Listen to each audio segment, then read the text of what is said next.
It's the Ides of April, little less heralded than the preceding Ides are, but still, Ides all the same. Tuesday, April 15th, 2025, as you are sitting down to watch this. However, as Mark and I sit down to record this, as we pre-record now, it's Monday, April 14th at 2:24 p.m. on the left coast. So that lets you know where we're at in the universe as we send this missive out to you across the digital ether. I'm Trey. That's Mark. How's it going, Mark? Good. Now that you mention it, it is a little weird that March is the only month with Ides. Well, it's because they killed Caesar that day. Caesar, who now hits for all Republicans and stuff, except for the being murdered by people part. I guess they conveniently leave that part out. But yeah, no, I'm sure you probably know this, but in those days they called Ides was one of their words for how dates worked, and it was the midpoint of every moon cycle or whatever, and so that's why the Ides meant the 15th or the midpoint of the month. And Ides of March is the only one that stuck around because of old Billy Shakespeare and his whole thing. Yeah, it's weird. You think about all the things we lost entire vocabularies once we invented electric light. Yeah, the moon cycle doesn't matter anymore. So we're talking about some immigration stuff in El Salvador, and then RFK Jr.'s continuing efforts to give everyone measles. Before we get to the show, I wanted to talk about a couple little fun bits from our dystopia. There was a big UFC fight on Saturday night. Donald Trump was in attendance. Shaquille O'Neal gave him a big hug. That was sweet. The title, the main fight featured Bryce Mitchell, who's a guy who says Hitler was just a patriot who loved his country, and declared he'd take a bullet and die for Donald Trump. Got his ass fucking beat and choked out in front of the president.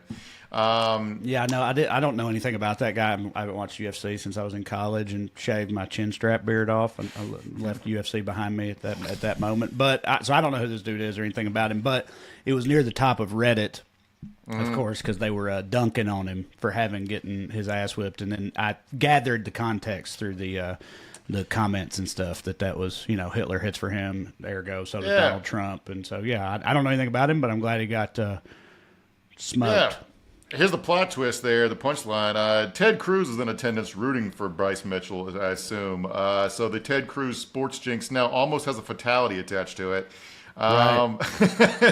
You should track this, Mark. You should have a spreadsheet or something for this, because it's getting kind of eerie at this point. I mean, what are we up to now? It's a lot. Ted Cruz, and it's I joke around with my friends and stuff about me. I hate to associate anything about myself with Ted Cruz, but I feel cursed sports-wise.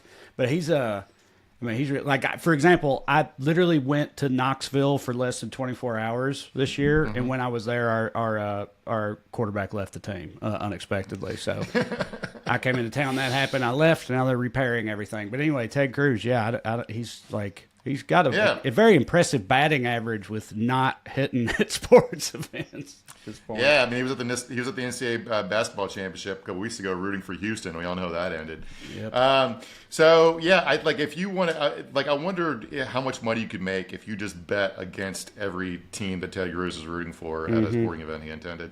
So one more thing before we get the show, I got a new guy for you, Trey.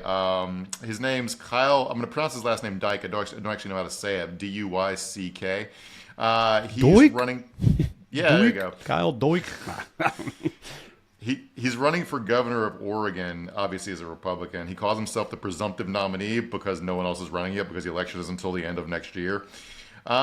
So he gave his brother a window decal for his gubernatorial campaign. His brother punched him in the face, which he called was because of the deep state mind virus. He was being brain controlled. He got MK Ultra to punch his brother in the face for running for governor and giving him a sticker. He compared his brother to the Trump shooter in Pennsylvania.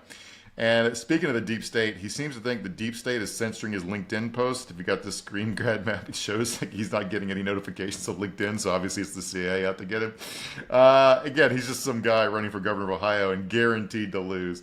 Ohio or Oregon? You said Oregon. Oregon, yeah. Okay. Oregon, yeah, sorry.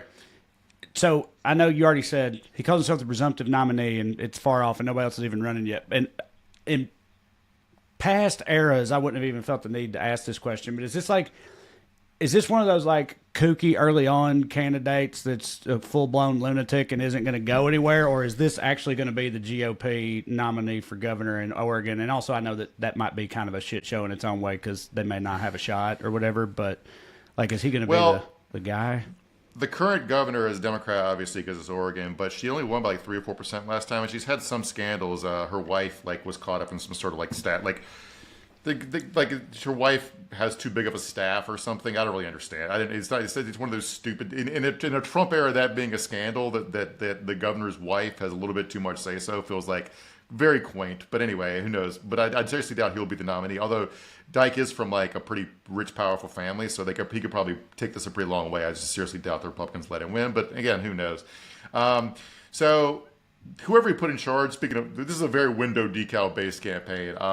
The person who was in charge of securing his window decals, who he calls his custodian for campaign accounts, he says went missing in Europe. So he packed a backpack to go to Europe to track them down on some sort of like Jason Bourne mission. Like in his head, he's Liam Neeson from the Taken. He's one of those guys. He watches the Taken movies. He's like, I could do that. I could be that guy. I also have a particular set of skills. Right? Yeah. His campaign platform, if you're wondering, is zero tolerance for pedophiles. So finally somebody says it. We got to vote on all those people who vote on some tolerance for pedophiles. Yeah, finally someone has the courage to put their foot down in opposition to pedophiles. What a hero. Yeah, he's a real ideas guy. One of his other big campaign issues, he posted about this. He's talking about establishing the future robotics division of the state of Oregon with a mission to tackle forest cleanup and critical step in wildlife prevention, because he uses robots to clean up the forest to stop wildfires. But also, he's going to issue a robot to every child in foster care to protect them, I guess, from the pedophiles he's going to have zero tolerance for.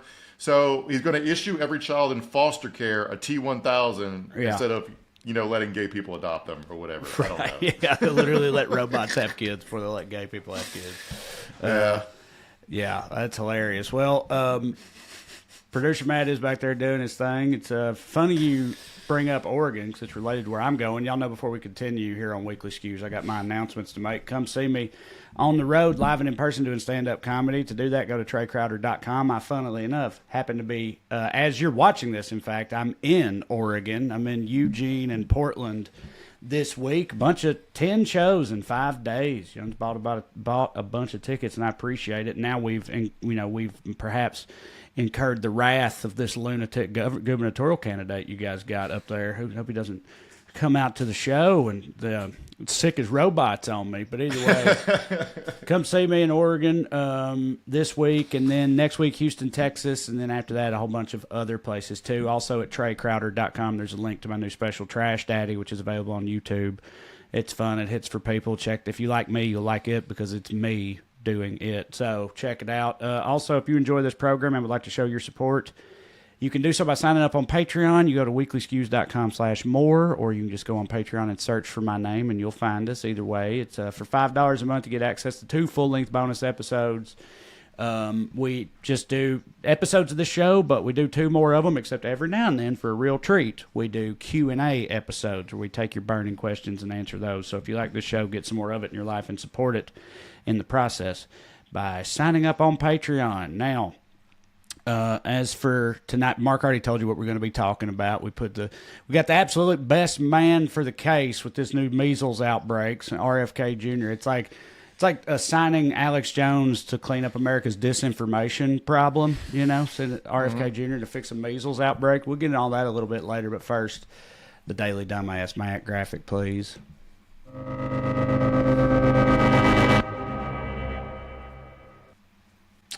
Tonight's DD, the Supreme Court clerk who forgot the White House owns a thesaurus. Real quick, the president of El Salvador is coming to the White House on Monday. Does President Trump want him to bring Omar Abrego Garcia with him? The Supreme Court made their ruling last night very clear that it's the administration's responsibility to facilitate the return, not to effectuate the return. I believe the Department of Justice just filed another brief in the lower court. I would refer you to that. All right, you cut it back. So, if you want to know how a republic dies, the difference between facilitate versus effectuate. Yeah. Is How's a republic die? While lawyers argue over semantics in Yes. court, over verbiage, yes. Whilst people die in the street. Or in the fucking Central American Azkaban, as the case may be with this guy, Mr. Abrego Garcia. Yeah. We've created a shadow realm where no one exists, but also is imprisoned at the same time. So I want to talk about Kilmore Abrego Garcia for a second. People are finally starting to make noise about this, which they should have been doing for a month, but whatever. Too late's better than never. Kilmore fled El Salvador as a teenager back in 2011. He came here to avoid being forced to join MS-13 at gunpoint. And he's now been sent back for being affiliated with MS-13. If you're wondering how fucking twisted this whole thing is, he has protected status. Once he got here, he tried to go through the process to do things the quote unquote right way, whatever anyone thinks that is. He has a work permit. He also has a wife and 3 kids who are all U.S. citizens. He lives in Maryland. He's a member of a building trades union. Has a job, pays his taxes, all this shit. And I want to emphasize his wife's a U.S. citizen thing for a second, because everyone seems to think if you marry a U.S. citizen, you're a citizen now. And that is not true. Everyone thinks that because of sitcoms and movie premises. Mm-hmm. And 90 Day Fiance or whatever. Yes. Yeah. Yes. It in some ways makes it somewhat easier, but in reality, there's a recent Supreme Court case about this where a woman married a guy who was going through the right process, and he had to fly back to Central America to renew his visa at the embassy there because it's a process, and then he couldn't get back in the country, and they wouldn't even say why. So his wife had to file a lawsuit to be like, can you just tell me why? Went to the Supreme Court. And it turned out to be because some guy at the embassy thought he had weird tattoos. He had a tattoo of, I think, Sigmund Freud. What's that?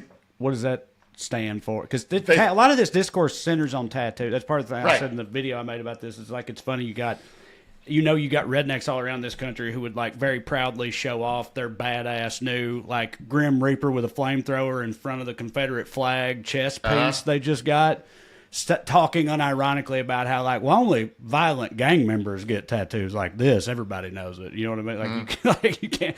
No normal person has tattoos like that. Yeah. Anyway, here's the shadow of death on my shoulder. But a lot of tattoo talk.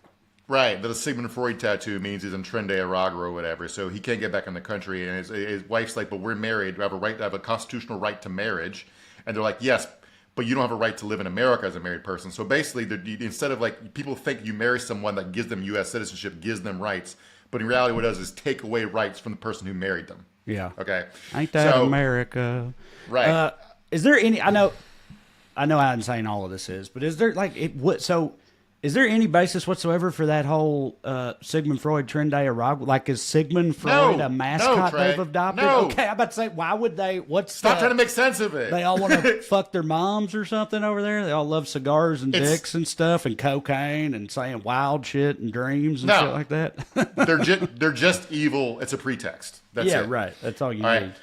So Kilmore got stopped by ICE, picked up, and shipped to Texas, then El Salvador. And his poor wife didn't even know he was deported until she saw him on the news having his head forcibly shaved in El Salvador. Okay, the government has admitted that his deportation was a procedural error. It was a mistake. Yeah, I kind of can't believe that part of all this. To me, that's how sad the state of everything is right now. Is the part of this I'm most genuinely shocked by is the part where they have acknowledged that this wasn't correct, that they fucked up. You know what I mean? Because it makes it even more, to use our parlance, raven, that they do admit it's fucked up, but still are not at all gonna fix it. It almost makes it worse. It makes it more of a fuck you or more in your face, because they're like, no, yeah, you're right. He did nothing wrong at all. We definitely shouldn't have done that. I mean, we're gonna let him rot there. Don't get me wrong. Right. But yeah.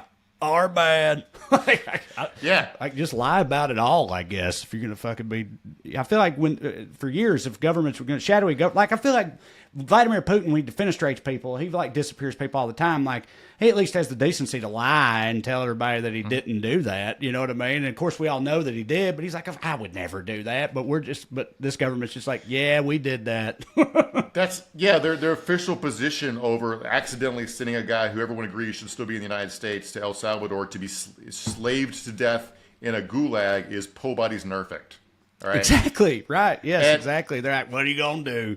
Yeah. I said this too in the video. It's like, if you want to make a fucking autocratic ethno-state omelet, you got to crack a few, innocent marginalized eggs. And it happens. This just happens. It's like, but this ain't an egg. This is a real person. Like this. Yeah. It shouldn't happen. Because that's what a lot of the arguments are for people who they're like, look, the president of El Salvador himself said a version. He was like, if you want to liberate hundreds of millions of people, you're going to have to lock up a few regular ones or whatever. And it's like, no, you don't. You shouldn't have to. Like, I don't accept that. There's all these people who say, like, any like undertaking this large, there'll be collateral damage like this. It's just like it's just how things work. And it's like, but that's unacceptable though. Like, it's not like, I'm not okay with that. That doesn't, it's wild to me that it justifies it to so many people, but yeah, it's just ridiculous. We could do a whole episode on Bukele's whole thing, but like first of all, he ran as a leftist. He's governed like a right-wing dictator. He pivoted the whole economy being based on Bitcoin, even though none of his people even have banks.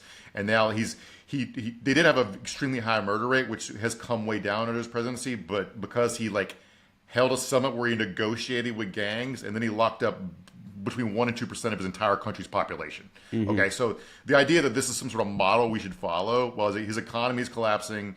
He is popular somehow because, again, when you have a murder rate of 38 per thousand, you get it down to 2 per thousand, people are going to be happy about that because there's less chance of getting murdered. But let's just say I disagree with his methods. All right.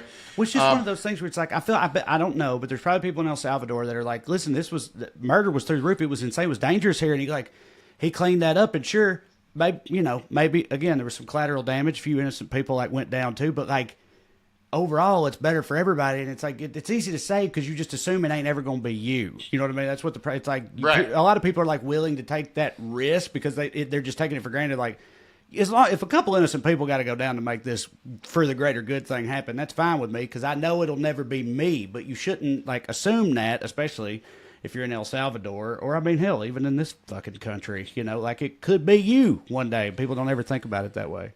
Yeah, so Bukele was in the White House today, and he said basically Trump, before the White House press pool was escorted in, Salvadoran media filmed Trump whispering to him he needs to build 5 more prisons because they're going to start shipping Americans soon. Right. Okay. Yeah, exactly. So, yeah, there it is. But again, all the good MAGA people hear that and they're like, good. Again, don't mean me. It never means me, no matter who you are. But you should at least, this is what empathy is, imagining that it might mean you and how that would make you feel, but they don't do that anyway. Yeah, but you mentioned, I do want to say, you mentioned how he brags about it, where Putin even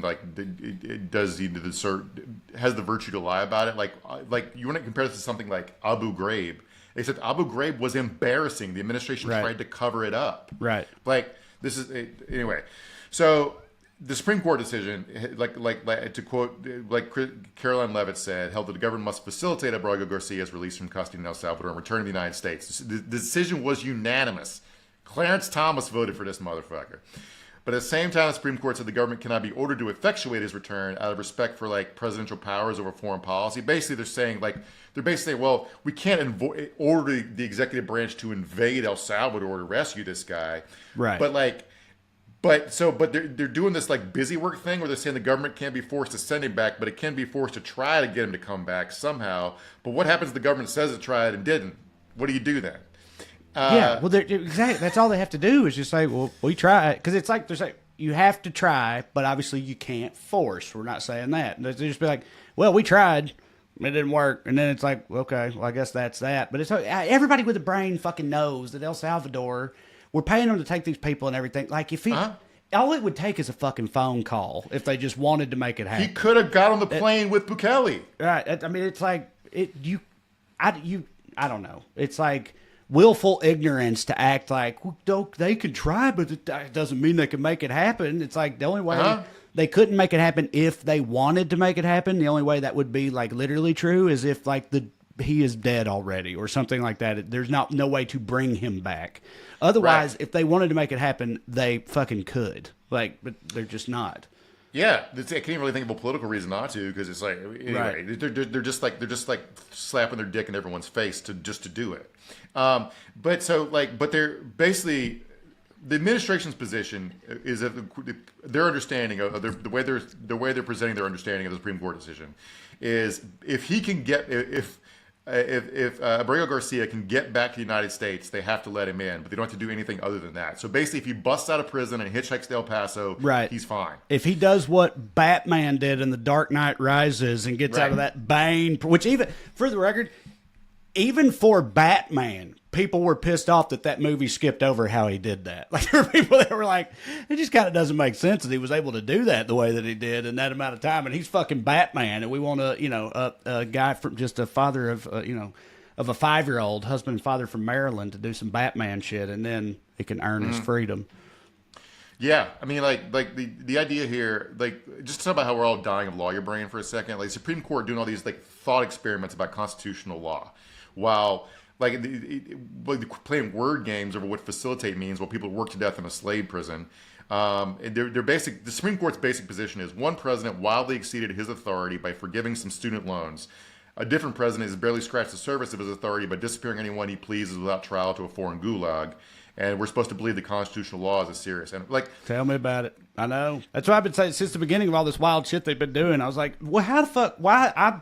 My whole life in this country, anytime any president like Joe Biden tries to do something that will help people, like forgive student loan debt, immediately we hear some court somewhere that matters, or just the courts pop up and they're like, well, he doesn't have the power to do that. And this is, the system has checks and balances, and the president can't just do that. So I'm sorry, we can't let it happen. That's when the president tries to do something that'll help people. But this motherfucker's out here just disappearing innocent people willy-nilly for no reason. And they're like, they're like, well, who's really to say? Certainly not us. We're not. It's hazy. It could be within his purview. It's like it's just. Think about this. So ridiculous. Like all these like metaphysical thought experiments. Like think about this in terms of any other profession, right? Like certainly there are medical researchers who think about things the abstract. But if you go to a hospital with arterial bleeding, and you're like, what is the nature of blood? You're like, can I have a tourniquet? Like, what do you like? This whole thing, like you pointed out, like they're pretending like they can't make Bukele do stuff when he's their fucking employee, right? And like. The idea that, like, well, there's one thing whose awesome power Republican presidents respect and are powerless in the face of, it's a Central American nation's national sovereignty, where it's a fucking, they just said yesterday that they're going to seize Panama. Right. Panama, Greenland, Canada, but this whole time we're just like, we're just going to go take it. We just fuck what the people there want or the government there wants or whatever. It's like, we're just going to manifest destiny if we want to. That's what America does. And they'll thank us for it later. But yeah, the idea that they're like, well, we can't step on El Salvador's toes. I mean, can't even ask him for a favor. We're paying $6 million to do this. Right. So we're about to find out if it's legal to somehow constructively detain someone like in a Rube Goldberg machine designed so they cannot file for relief, because as soon as you get somebody out of the country, there's no court has any jurisdiction anymore. It's fucking done.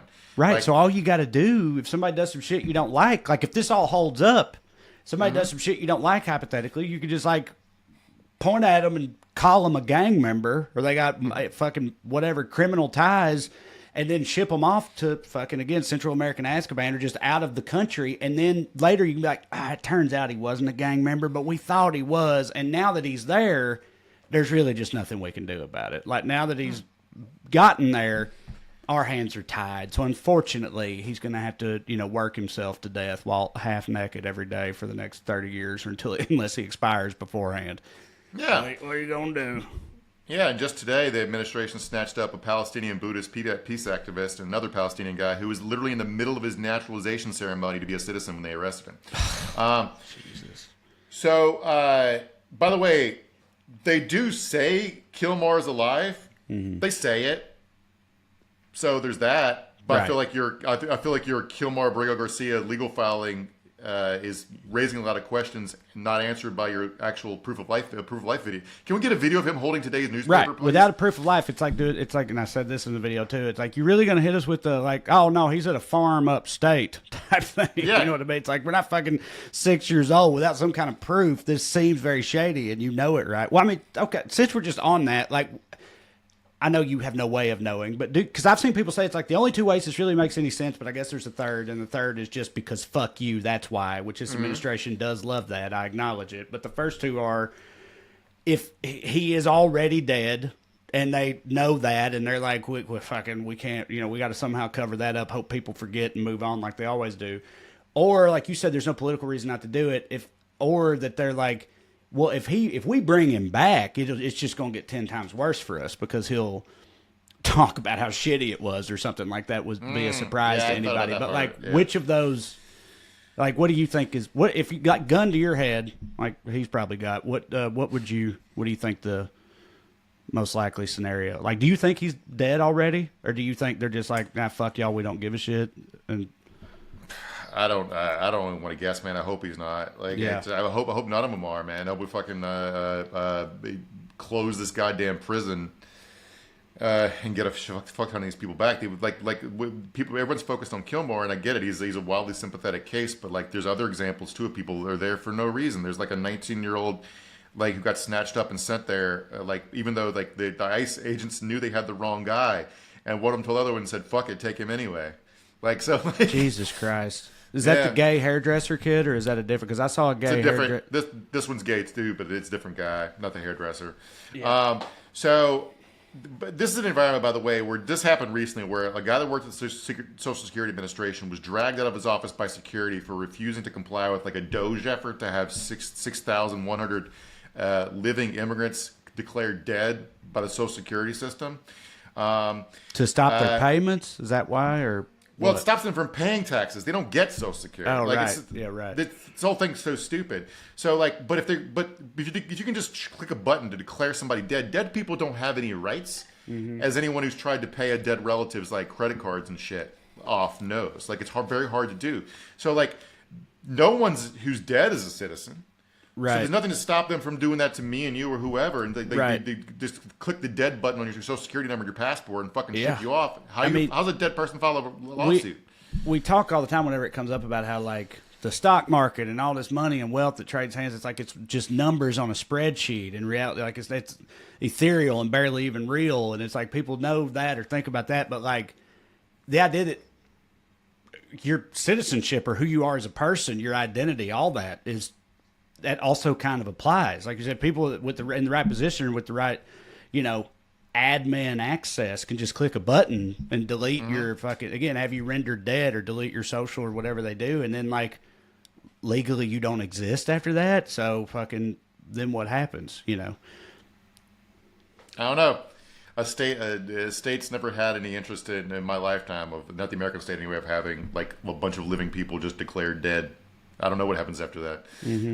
But anyway, maybe they fucked up by saying Abrego Garcia was alive and they could have just clicked the dead box. Yeah. Yeah. Yeah. So again, sorry to do this to you again, but whatever the case is with him, what comes next with this? Like you said earlier, I can't remember if we had started yet or if we just, you were like, people actually are talking about this now. Like, it seems like it's building momentum. You'd like to, and I know it's like in this country, since in the Trump era, it's just been a deluge of bullshit after bullshit, and stuff gets lost in the shuffle all the time, stuff that would have crippled any other administration. You think that's what's going to happen here, and then he'll just be forgotten, basically, except for by a handful of people who care? Well, or like what? I saw some actual Democratic politicians starting to make noise, and I've seen some people say stuff at rallies about it. But as far as official action, Richie Torres followed a law, and not a huge fan of Richie Torres for a lot of reasons we don't need to get into in this context. But in this issue, it's a good step. Senator Chris Van Hollen from Maryland is said he's going to El Salvador to inspect the prison and try to look for Kilmore. So hopefully it turns into a big congressional delegation that takes cameras with them and stuff. But what happens if Bukele doesn't let them in? There's like I mentioned, Kilmore's a member of the Building Trades Union. They had a big national meeting where the president of the Building Trades Union gave a fucking fire and brimstone speech about how we're not blue, we're not red, but bring our fucking union brother home. So I got a standing ovation for that too, by the way. Yeah. So like that's it's weird that this guy who leads a MAGA-y building union has more passion to bring this immigrant home than. Well, that's part of the Bunch of strength of Democratic unions, buddy. In my Right. opinion, you know what I mean? Yes. Like that's part of the reason why unions are so important is because that is above any other classification. He calls him brother in the speech you're talking about that he get because he's like, it is. We're in this union, we're all brothers. Our brother's being fucked over right now. We don't stand for that type of shit. And that's, that's kind of the whole point. Solidarity, Unions. baby. Solidarity. Imagine it. Ape Yeah. together strong. Ape together strong. That's the whole point of unions. Yeah. All right. Well, I don't know, man. We'll see how that all plays out. I got my fingers crossed for him. I wouldn't say I'm optimistic, but it's very fucked up. But we got other fucked up stuff to talk about. The first honorable mention for Daily Dumbass is Gretchen Whitmer's staff for providing the perfect image to show why politicians should fire all of their consultants. Show this picture here. It's Gretchen Whitmer in the White House, or the Oval Office in particular, because she went to talk about tariffs. Is that where she was there? I don't know what. So she's covering her face with file folders trying to keep her picture from being taken. So Whitmer, this is really one of those record scratch. You might have wondered how I got here situation. Yep, that's me. You might be wondering how I got here. Yeah. So she was invited to she went with the Republican state House leader or whatever to the White House to talk about, I don't know, some trade shit or whatever. She thought she was going to a private meeting with Trump, but ended up pulled into the White House for a photo op where she had to stand beside him where he signed executive orders ordering the Justice Department to harass two guys, okay, who used to work for him. That's unconstitutional too. We don't have time to get into that. So then this is happening because Democrats have not figured out a way to talk about tariffs in a way that isn't milquetoast and weird. And I think it's because they're trying to say stuff that makes everybody happy, doesn't make anybody mad, and you quite honestly can't fucking do that. And there's really no need to do that in this situation. So Whitmer was asked about Trump's tariffs, and she said, quote, "I haven't looked into them. And I gotta say this, ma'am, your state borders Canada and has Detroit in it. I do not fucking believe you." And I can't remember if this is a callback to our bonus episode or last week's episode, but ma'am, my middle school sons have looked into tariffs. Right. You're the Nintendo Switch is delayed. Yeah. Yeah, right. Yeah, like you if you haven't, that's frankly a dereliction of duty. If you haven't looked into it, and I don't believe that either. So they're trying to unions like tariffs, and I get why, right? And the point here is not that all tariffs are always bad. It's just like this is not tariffs. Basically, this is something more akin to like someone doing a naval blockade on their own economy. So you do have to talk of it in a framework of normal tariffs, and but Democrats are just go through the motion of normal politics, where like Whitmer has to be like kind of pro tariff to keep the auto unions happy, while also saying these tariffs are unreasonable to try to keep the auto executives happy. Elisa Slotkin's trying to ban Chinese cars. And so that's where you're seeing every Democratic politician pretty much a lot of them start their tariff discussion with a preamble. While I agree with the president that we need to onshore America, just shut the fuck up. You don't have to do that because none of this is going to lead to his stated goals. Right. This isn't how you do any of that. He's not doing that. He's fucking making the market go up and down so he can profit off doing short and long positions. Yeah. I mean, I don't understand why they can't just basically frame it the way you just framed it a minute ago. Like when you first started this, you were like, look, I'm not saying all tariffs are bad. I'm just saying this is stupid. And here are the reasons why this is stupid. Like this specific example, this specific scenario is bad and dumb, and here's why. Right. It's not about the concept of tariffs or whatever. It takes a lot of boring policy homework to make any of this shit work, and this is an administration that spit out the tariff formula from ChatGPT. They're not going to fucking do that homework. Mm-hmm. So you just don't have to buy into this ruse. Let me I remember this piece from 2022 back when we were coming out of COVID supply chain bullshit, and I went and looked it up because I wanted to try to explain. Here's the question. This is a byproduct of all politicians thinking that voters are morons who can't understand or learn anything. Republicans think that's good, and Democrats think the problem has to be worked around. Right. Right. So, but people are already horrifically backlashing against this tariff policy because they understand intuitively that this is stupid and chaotic and doesn't work. This is basically this tariff regime is basically if you're playing a football game. And all of a sudden, in the second quarter, the rules are changed to where now it's 3 downs to get 12 yards and field goals are worth 4 points. And everybody's trying to figure out, the coaches and players trying to figure out how the strategies change. I guess we need to pass more. People that are betting on the game, trying to rejigger the over and unders. None of it's fucking makes any sense. It's not going to work, especially when the rules go back to being what they used to be in the third and fourth quarter. So, let me outline the supply chain issue, and you tell me if you think you can trust the Trump administration to solve this problem. Okay, this article started with an anecdote about how a company that makes like gummy bears was having trouble acquiring gelatin, so they couldn't make their gummy bears. The reason they're in trouble acquiring gelatin was because far fewer hogs were being slaughtered, so there's less gelatin going into the supply chain from the slaughtering of hogs. The reason fewer hogs are being slaughtered is because there's less demand for hog skin to make leather car seats. There were fewer cars being manufactured because of a shortage of microchips. Okay, So do you trust the administration to figure that out?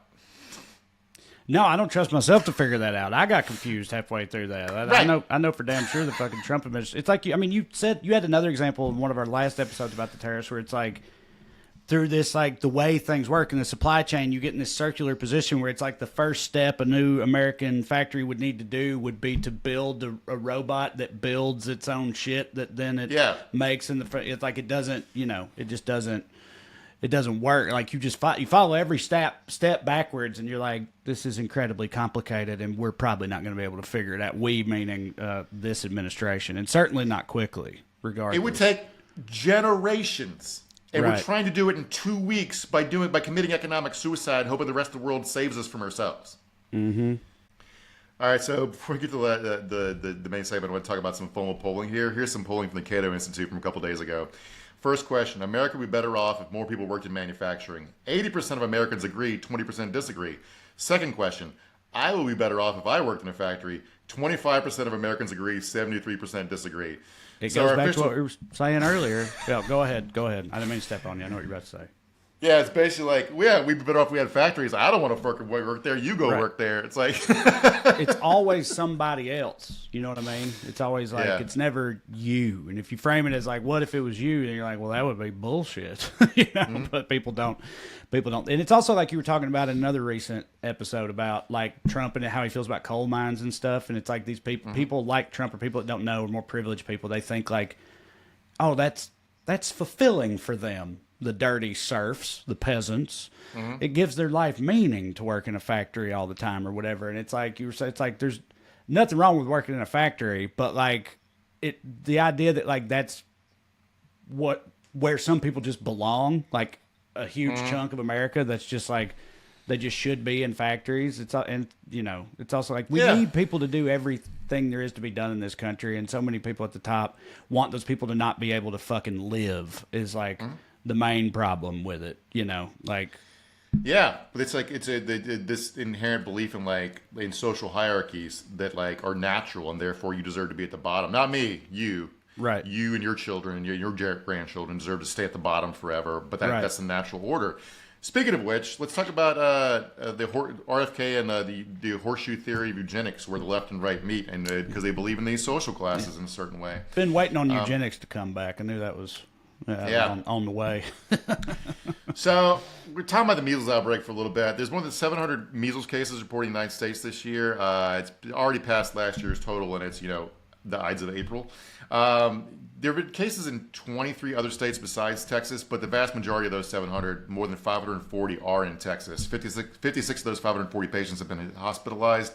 And at least 2 deaths. I saw some word about a third one today, but definitely 2. A 6-year-old girl from Gaines County, which is the center of the outbreak, died in February, and an 8-year-old girl from the same town, Seminole, in Gaines County, died earlier this month. And a bit of bleak irony that this town's named Seminole. We're basically doing smallpox blankets to ourselves in a town named after one of the tribes from the Trail of Tears. Christ. Yeah, that's rough. Do you know if either one of those cases or the one where it went viral at the time, the parent of one of those young girls that died from measles was like, still wouldn't admit that they were wrong, like still doubled down, and they even said like measles really is not that bad, and like this, they defended their position even after their kid had died. So it started to do the whole as a father thing, but as a father, I cannot fucking conceive of that. It's one of those things that makes me realize we're just in 2 completely different fucking universes, perception and philosophy wise, me and some of these people, because I can't imagine feeling like that after something like that happened to me. I believe these are Mennonites, so there's a God will aspect to this that's sort of makes it make more sense. I can conceptualize. Yeah, I guess you're right. That whole lifestyle is so alien to me that does make a pretty big difference. So RFK, in response to all this, has said, if you're healthy, it's almost impossible to die from an infectious disease in modern times, which is not fucking true, and is medieval witch trial logic. Where like, well, if the person drowned, they weren't a witch. If you die of the disease, you weren't healthy. Therefore, you can't disprove this axiom that if you're healthy, you don't die, right? Also, like even if that's true, like if you're a healthy and hale adult, all these infectious diseases, they shouldn't kill you. It's like, okay, even if that's true, if we can just not have them, though, like that would be better. Like if you can, even if it's not killing people, if we could just not have to have diseases, and we have a proven scientific way to do that, we still should do that. You know, right?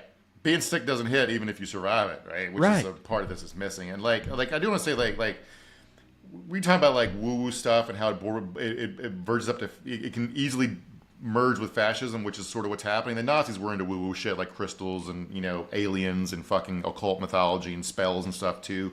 And there's a reason this happens but I'm not trying to I'm not saying everyone who believes in astrology a little bit or dabbles with it is a fucking fascist. My wife she sages stuff, and she's done the occasional sound bath here. So I'm not here to shit on all hippies. I'm just saying that like when you take it too far, what it ends up being is like if you're sick, it's because you made the wrong choices and therefore you deserve it, right? Right. There's also a class element here because not everyone can afford to do the woo-woo shit or to spend time taking 47 supplements a day, right? So like there's like it's very easily turns into, well, if you're poor, you deserve to die, right?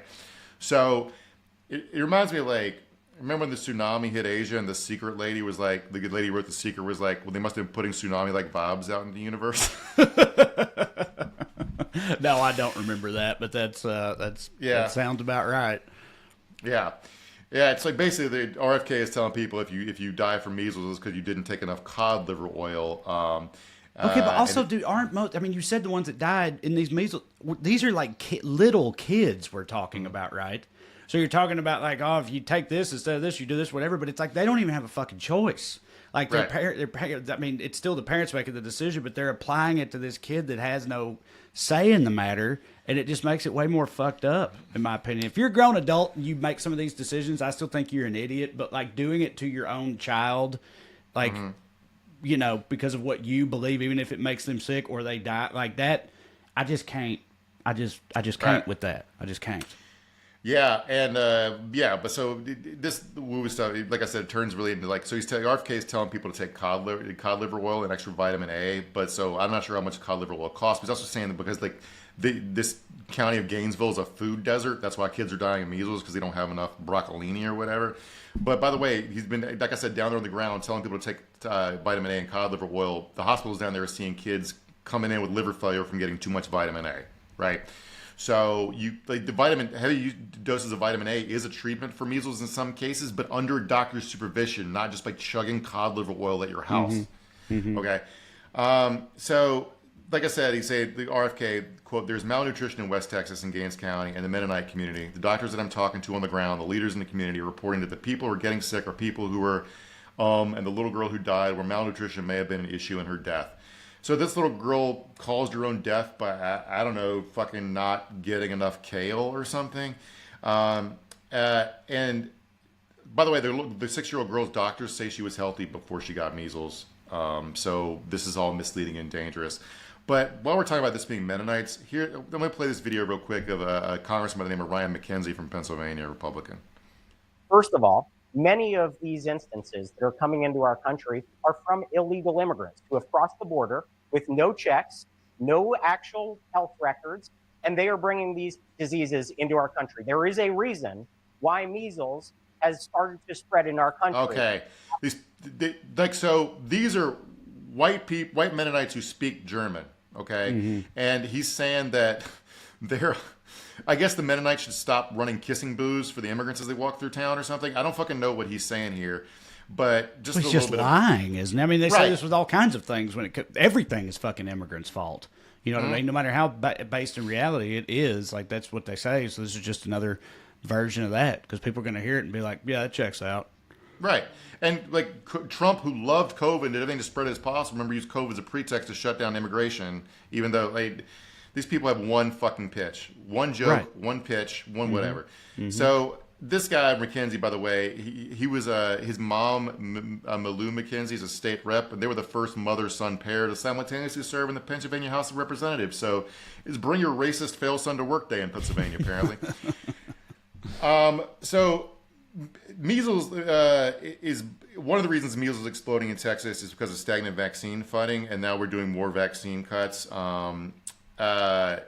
Measles was declared eliminated from the United States in 2000. Right. And this is a spread out part of West Texas where it should be harder for diseases to spread, but it's not because immunization programs nationwide have been left brittle by years of stagnant funding, and now the post-COVID cutbacks are hitting, making it worse. It's one of those things where it's like, it's kind of similar to the rise of fascism again or whatnot. It's like you find something that works, and it works well enough for long enough that enough people die, and you forget why you needed it or how it worked in the first place. So now you got people that are like kind of unironically in their head, they're like, measles vaccine. When's the last time you ever heard somebody getting measles? Tell me that. Right. And it's like, yeah, that's because we found the vaccine and used it for generations, but people fucking forget that. They're like, we don't need this shit. And then we get right, history repeats itself. I feel like because of the dynamic you're describing, we're like 20 years from removing brakes from cars. Right. Yeah. So Texas, Trump recently cut $2 billion more from immunization programs for various diseases. RFK Jr. was asked about it in an interview over the weekend. He said he didn't know anything about it. The guy in charge of HHS is saying, vaccine cuts? What vaccine cuts? Texas, by the way, has among the lowest per capita state funding for public health in the nation, just $17 per person in 2023. Texas probably spent more per person on buying cops RPGs than fucking $17. Guaranteed. $17 per person on health efforts is fucking a fraction. Like right. To me, it's like that and education, like the two most important things government should be spending money on. You'd think. And by the way, at the same time, lawmakers in Texas and about 2/3 of states have introduced legislation this year that make it easier to opt out of vaccines. This is in an environment where we got updated data. I think last time I mentioned the numbers, the percentage of vaccinated kindergartners nationwide had dropped to 93.5%. As of 2023, the most recent numbers is now down to 92.7%. And you need 95% for herd immunity, so we're below that. And Gaines County, by the way, just 82% of kindergartners are vaccinated against measles. So while that fucking dipshit is blaming it on immigrants, the good citizens of Gaines County have decided for 1 in 5 of their children to not be vaccinated before they go to public kindergarten. Okay, here's a question. Something that occurs to me, and I already said I was very ignorant about him. I don't know, but I'm just wondering here because I know that RFK Jr. he hates vaccines, and so many of all their people and their ideology is fuck vaccines and anti-science, and none of that hits for me. In this particular scenario, since you told me earlier that we're talking about Mennonites here, right? Like, has that changed for them? Meaning, like, have they always been anti-vaccine because of their overall philosophy about the modern world, or so it's is actually this new? Historically and theologically, this is according to a religion professor I was reading up on, there is no religious teaching against immunization in Mennonite circles. There's no religious prohibition, no body of religious writing on it at all. Part of the problem is they just don't hear a lot about it, all right, which is why public efforts, outreach efforts that we've all defunded would help here, all right? But because they got to Texas in the 70s, 80s, and 90s, the people that migrated here had to get vaccinated to be here. So there's kind of a cultural divide among the Mennonites, the older generation who believe in vaccines because they got them and see how well they work, and the younger ones who are vaccine hesitant. Gonna have unfortunate impacts, I think. Yeah, I mean, I watched an interview with an older Mennonite lady who's trying to do outreach to teach people about the benefits of vaccines and how miraculous they are, and she's getting pushback from Mennonites who are doing their own research. So basically, we got Anabaptists who are going to YouTube medical school, and guys named Jedediah not along to Joe Rogan or whatever. Wild time we live in, buddy. It reminds me American culture, people assimilate whether they know it or not. I remember I think I might have told this story, but my one of my suite mates, my freshman year of college, was ethnically Pakistani, devout Muslim. He's from the United Arab Emirates, and by Thanksgiving break of our first semester, he started off praying 5 times a day. He would stop in the middle of cross-country practice to pray. during Ramadan, all that shit. And by Thanksgiving break, his prayer rug was hanging on the wall of his dorm room because it looked cool under the black light when he was high. Hell yeah. See, that's what's up. That's what I like to hear. That's my America, goddammit. Yeah. One that turns people godless and makes them hit harder. That's what I like. But what if it just made the religious psychos it made them only surrender their values instead of being community and the defense of the weaker among them by getting vaccines so their kids don't die. They just got into Joe Rogan. Right. Yeah. So no, that ain't it. But as far as like us being ruled by fucking morons, RFK did a CBS interview this weekend where he said that offhand comments they got very little pushback. He said that pharmaceuticals are the third leading cause of death in the United States, which is fucking insane. If you're wondering, like the leading causes of death in the United States by far are heart disease and cancer. Then in a distant third place is accidents. Then below that, fourth is COVID, and fifth is stroke. So I assume he's pretending that a lot of the heart disease and cancer deaths are due to pharmaceuticals and just like throwing that out there, but not have any proof.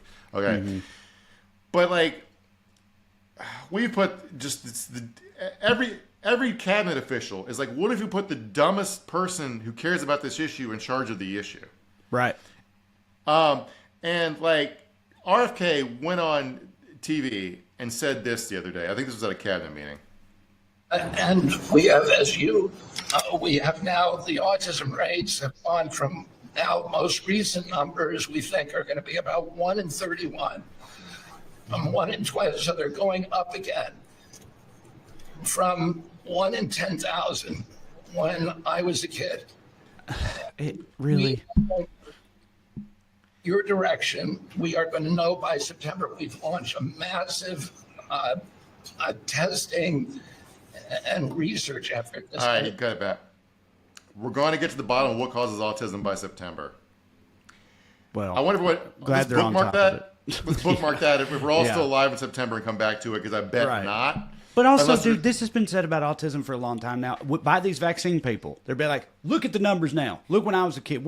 Nobody had autism when I was a kid. Now it's all over the place. And it's like, you don't remember any kids that kind of stood out in your school when you were a kid, when you were growing up there. You don't remember anybody that was, whatever. They might have called them a little off, or they were just kind of different or something. It's like nobody had autism because it wasn't a thing, and people weren't diagnosing it, especially in like towns like mine or in rural America. It's like they understand it better, so they recognize it more now. It doesn't mean that it's actually more prevalent in terms of how it affects people. And it's like with COVID, when it's like, was it Florida or wherever, like their numbers plummeted, like our numbers are way down for COVID cases. Like you're not fucking testing for it anymore. Like, like it's, I don't know. It's not that hard to understand, in my opinion. Like, it's not. And like talking about like the eugenics part of this, where like I can't, like, for the life of me, I've been trying to think about why they care so deeply about specifically autism. And the best theory I can come up with is autistic kids look like they ought to be healthy and normal, but they don't, and therefore it's unfair or something. Because they're not concerned about Down syndrome or heart defects or whatever. It's just like, I think it's just, you said it's unfair. I think you might be onto something, because it's like, if you have a kid that's got Down syndrome, that's immediately recognizable, right? And it's like, so in these people's brains, it's like, well, that, that's a thing that can happen. Just like you can be born with a club foot or whatever, and this kid was born with it. But with autism, you don't see that necessarily, and then it happens later. So to them, and I'm sorry to use these terms, I just don't know how else to put it. I feel like to a lot of these people in their heads, it's like, no, this was like a healthy kid that now something has happened to. You know what I mean? It's like, that's not how that works, but maybe that's how they internalize it. There's also like this idea baked in that being autistic is inherently bad. That too, yep. Which is like bullshit. That we all know a bunch of people on the spectrum who are perfectly functioning and fine and happy, functional lives. So like, Drew does great, man. Drew Morgan, our buddy Drew, he does. he's thriving out there. No, I'm kidding, but yeah, you're right. I mean, a lot of parents that have autistic kids are real pissed off about this whole narrative with these anti-vax people, because it's like you're telling me that my kid would be better off fucking dead. I'd rather my kid die. I'd rather my kid get a disease and die than be autistic. And it's like, I love my autistic child. They're great. They're a gift. It's fine. It's like, it's just a shitty way to be, just in general. Yeah, and like there's also I think part of this the eugenics part of it, I think part of it it's baked in is autism is kind of like coded as like a suburban white disease or something for kids. You know, I think it's how people think of it, and though it's not. It's just like but how dare my kid have anything that I quote unquote wrong with him when I make six figures or something. I don't I can't figure it out. So for the record, Trey alluded to the fact that more people being diagnosed, but part of the reason you didn't see autistic people with intellectual disabilities on the street 5 decades ago was because it wasn't because they didn't exist. It's because they were sent away to institutions and their parents were told to put away pictures of them. Yeah. The right for autistic people with disabilities to not be institutionalized against their will was only granted by the Supreme Court in 1999. Nuts, man. It's a case called Olmstead versus LC. And would you be shocked if I told you that Clarence Thomas opposed the ruling? So in this context, I want to throw this out there. Like, what we considered like autism wrong and bad. This sounds quacky, but there is research that autism was naturally selected because it gave some of our ancestors advantages in systemic thinking. And that's a more credible study than the ones that say vaccines cause autism. Right. Yeah, no, me and Corey have talked about that before, and I know that's the thing. Some people would argue it's like that they're perhaps that's the next step or whatever in human evolution, or like a version of it or something like that. And like you said, that's not very disputed, but there's more scientific rationale for that than that vaccines cause it, which, as I understand, there's essentially no scientific backing for. When people go on TV and say it's uncouth to make fun of Elon because he's not neurotypical, it's like, how can you on one hand say that behind autism's bad, but also the world's richest man's autistic and has 14 kids and he's doing great. So like, I can't fucking just figure out your shit. And these people always say like, well, about vaccines causing autism, it's like, well, you don't see any autism among the Amish and they don't get vaccinated. Going back to the Mennonites, and it's like they always throw that canard out there. And it's like, first of all, they're just not diagnosed, but you're telling me that there's a community of people who spend their entire day doing nothing but counting eggs and framing barns, and they don't have autistic. Yeah. So going back to RFK being a fucking eugenicist, like the Kennedys as a clan, I know that RFK's aunt started the Special Olympics because of her experience dealing with her sister, Rosemary Kennedy. But I want to talk about Rosemary's experience of being alive for a second. Yep. Because they had Rosemary Joe Kennedy Sr. had Rosemary lobotomized with what was basically a butter knife because she was depressed and had seizures. They told people they did it because they thought it would be better than just being depressed and having seizures. They told people it was because she was, quote, mentally, and they used the word retarded because that was the medical definition at the time. He quoted from a biography of Joe Kennedy. "We put an instrument aside," he said. As Dr. Watts cut, Dr. Freeman asked Rosemary, for example, to recite the Lord's Prayer or sing God Bless America or to count backwards. We tried to estimate how much further to cut based upon how Rosemary responded. When she became incoherent, couldn't recite the Lord's Prayer or God Bless America anymore, they ceased cutting. So they cut until she couldn't fucking talk anymore. Past was such a fucking nightmare, man. Yeah. That whole and we're going back there as fast as we can. Yeah, right. Yeah. They're going to undo the Supreme Court ruling that says that autistic people don't have to live in institutions because they'll be like, according to RFK's logic, well, you chose to get vaccinated, therefore you chose to have autism. And then, speaking of which, the guy RFK put in charge of this study is named to solve autism and figure out whether vaccines cause it, which he's going to say yes. His name's David Greer. He's been charged with practicing medicine without a license. He gave autistic children a dangerous drug not approved for use in the United States and improperly prescribed puberty blockers because he thought that would help with autism for some reason to stop girls from growing boobs and boys' balls from dropping. His dad was a doctor whose medical licenses were suspended by the 7 states where he and his son operated autism treatment centers.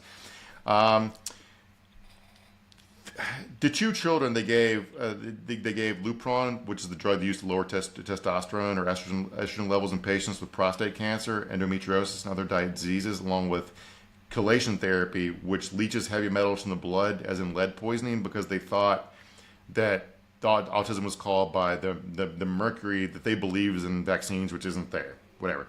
So we got a guy who was busted for practicing medicine without a license, who RFK Jr. is put in charge of getting to the bottom of what causes autism in a fake study where he's going to say it's vaccines. And I was remember the kid who was a viral news story. He pretended to be a gynecologist and was given free exams in a van, even though he was only 20 years old, and he fooled a lot of people. we've put the equivalent of that guy in charge of vaccines. Yeah. It's like you said earlier, it's almost like they're chosen from a comical perspective to be the worst possible person you could choose for any of these positions. That seems to be the criteria. The guys, that motherfucker walk out there with a plague mask on before. Actually, that would almost be reassuring if someone was taking it that seriously. But yeah, it's just some real quackery going on, and that is the order of the day. All right, well, hope we don't get measles and die. Thank you guys for watching. We appreciate it. A reminder, go to TreyCrowder.com. Check out my upcoming tour dates. Come and see me. I'm going everywhere this year, so I'll see you there, everywhere in this country. Well, the only country that matters. Anyway, come see me. Also on TreyCrowder.com, there's a link to my new special, Trash Daddy, so give that a gander. And support the show on Patreon, weeklyskews.com/more. Or sign up or go to Patreon and search for my name. $5 a month, 2 full-length bonus episodes. You know you want it, so go get it. Support the show.